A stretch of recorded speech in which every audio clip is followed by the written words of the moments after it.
Nah, konon ya, tumbal-tumbal proyek jembatan itu kalau orang dewasa biasanya berasal dari para pekerja yang tiba-tiba terjadi kecelakaan di tempat proyek hingga ada yang meninggal dunia. Padahal kan katanya itu sebenarnya disengaja oleh kontraktor. Terus kalau penunggunya minta korban anak-anak, biasanya kontraktor jembatan itu nyuruh seseorang buat menculik anak-anak sesuai kriterianya.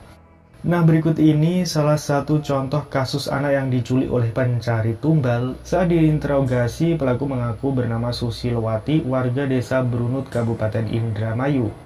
Pelaku mengaku ingin menculik anak kecil untuk dijadikan tumbal di salah satu jembatan yang ada di Indramayu.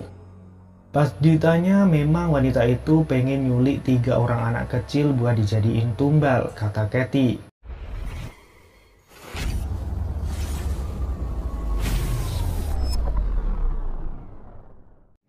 Shalom sahabat KP yang berharga di mata Tuhan.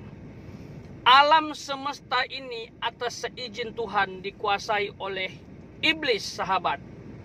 Namun kita harus sadar dan ingat bahwa iblis dan pengikutnya bukanlah penguasa tunggal dan resmi. Justru manusialah yang mendapatkan tugas khusus dari Allah untuk menjaga dan memelihara alam semesta.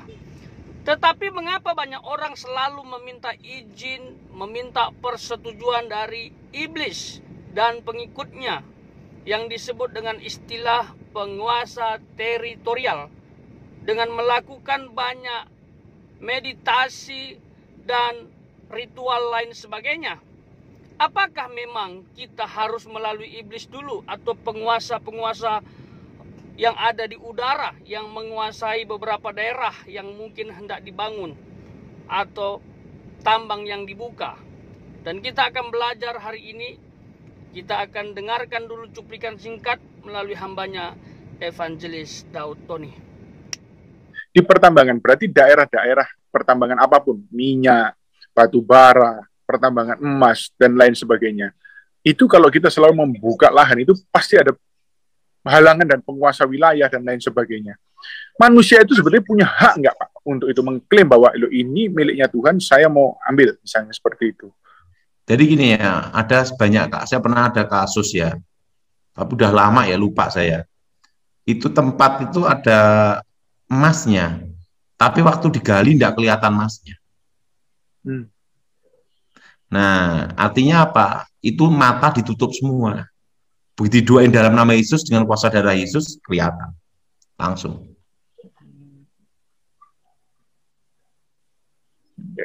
Saya pernah diminta doa untuk suatu tempat tambang minyak ya gitu, ditutup, tidak bisa dibor bolak-balik, gagal. Tapi tempatnya di mana lupa, saya udah berapa puluh tahun yang lalu. Saya doa di nama Yesus, setan keluar, langsung ditambang keluar langsung bisa. Jadi itu kasusnya menutup mata namanya. Itu sebenarnya bisa diatasi sendiri, Pak. Diatasi dengan darah Yesus. Dengan darah Yesus. Apakah hanya kita mendeklarasi dengan darah Yesus ataukah harus melakukan langkah profetik seperti membawa anggur berjamun dan lain sebagainya, Pak? Kalau saya hanya cukup doa aja cukup. Yang penting itu dari iman kembali ke iman. Sahabat KP, kalau kita boleh jujur, hal seperti ini sering dilakukan di Republik ini. Banyak masyarakat Indonesia masih memiliki keyakinan dan kepercayaan seperti ini. Membangun sesuatu, misalnya bangunan, perumahan, perusahaan harus menggunakan jasa paranormal, lalu mengorbankan sebuah tumbal supaya pembangunan berjalan dengan baik. Bahkan sampai untuk menebang pohon yang besar yang katanya ada penunggunya pun seringkali digunakan jasa paranormal, lalu memberikan tumbal, minimal kepala binatang, misalnya kepala lembu, sapi dan lain sebagainya. Tapi untuk proyek yang besar sampai mengorbankan manusia. Ya, saya tidak sebut tempat-tempat mana saja, tapi saya sering dengar pembangunan jembatan yang besar harus mengorbankan orang. Ada orang yang dicor hidup-hidup di dalam pondasi pembangunan itu. Dan juga pertambangan juga menggunakan tumbal. Tumbal ini diberikan untuk berdamai kepada penguasa teritorial melalui usulan atau masukan seorang paranormal atau seorang dukun. Ini umum terjadi, kita tidak bisa menutup mata. Memang Indonesia ini seperti itu. Ya, okultismenya kuat. Apa-apa dihubungkan ke mistik. Kalau enggak memberikan sesuatu kepada penunggu setempat, pembangunan atau proyek atau apapun itu tidak akan berjalan dengan baik.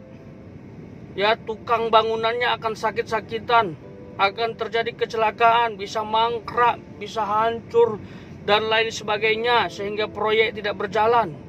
Dan biasanya kontraktor mencari paranormal untuk meminta masukan dan nasihat. Dan biasanya para dukun tersebut membangun relasi dengan penunggu setempat dengan cara meditasi misalnya dan lain sebagainya. Lalu mengatakan penunggu ini meminta tumbal dan tumbalnya itu beda-beda. Nah, seperti hambanya Evangelis Dautoni yang kita sudah dengar, sebenarnya tidak perlu kita melalui iblis atau meminta persetujuan dengan iblis. Karena penguasa utamanya bukan iblis. Dan kita mendapat tugas khusus dan secara legal itu, yaitu memelihara alam semesta. Saya pikir orang nggak paham ini. Berdasarkan Alkitab, kita mendapatkan tugas dari Allah untuk memelihara dan berkuasa atas bumi ini. Sehingga kita harus percaya diri. Ya, langsung minta kepada penguasa Allah, Tuhan yang menciptakan langit dan bumi. Ngapain melalui iblis? Karena kalau kita minta sesuatu kepada iblis supaya mungkin diperlancar pembangunan, proyek, pertambangan dan lain sebagainya, dia tidak minta gratis, ya. Dia tidak melakukan secara gratis, dia pasti minta imbalan, yaitu tumbal. Dan orang yang mengikuti permintaan dukun dan memenuhi permintaan iblis yang sebenarnya dialah dalang di balik ritual ini, kita sedang membangun perjanjian, kesepakatan, relasi dengan iblis. Tentunya ada kutuk yang akan mengikuti. Ya, orang yang diikuti oleh kutuk karena membangun perjanjian dengan iblis itu hidupnya akan mengalami masalah terus. Ya, mungkin sahabat tidak terlibat langsung untuk mengorbankan ya tumbal, tetapi sahabat ada dalam sistem itu. Ya, kalau bukan anak Tuhan bisa kena juga. Bagi sahabat yang anak Tuhan, putuskan, patahkan dengan doa darah Yesus. Hancurkan kutu, darah Yesus hancurkan mantra. Darah Yesus bebaskan dari kuasa si jahat. Kutu tidak akan mengikat. Begitu dia. Jadi nasihat saya sebagai hamba Tuhan, kalau sahabat membangun rumah, mau menebang pohon, mau membangun proyek perusahaan, mau membuka tambang, ya, jangan datang kepada iblis. Iblis tidak punya kuasa atau tidak punya otoritas resmi untuk menerima permohonan atau permintaan izin. Ya. Jadi langsung ke Tuhan saja. Karena kalau kamu meminta kepada iblis tidak gratis. Ada tumbal dan keluargamu bisa menjadi tumbal dan akan mengalami sengsara. Datang ke Tuhan atau datang kepada pendeta atau hamba Tuhan, minta tolong seperti Pak Daud, ya, hambanya Dautoni. Dia berdoa karena iblis itu kadang-kadang menggunakan kekuatannya untuk menutupi mata seseorang untuk menggagalkan pembangunan. Ya, dia sengaja supaya orang itu datang ke dia, minta jasa dukun. Lalu dukun menghubungkan orang dengan iblis, ya. Jadi kalaupun terjadi hal-hal yang mungkin bersifat mistis atau kok ini aneh gitu kan, lalu ada orang bilang udah kamu ke dukun aja, jangan mau. Ya, sebagai anak Tuhan jangan mau ke dukun, karena pasti akan diarahkan kita bersekutu dengan iblis dan akan ada tumbal. Datang saja kepada hamba Tuhan, ya, pendetamu, gembalamu, atau siapa saja.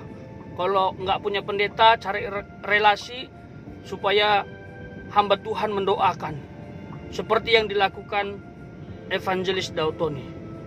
Doakan tempat tersebut, ya, doakan dalam nama Yesus, pasti akan dibuka pintu berkat. Ya, iblis tidak akan mau ganggu tempat itu.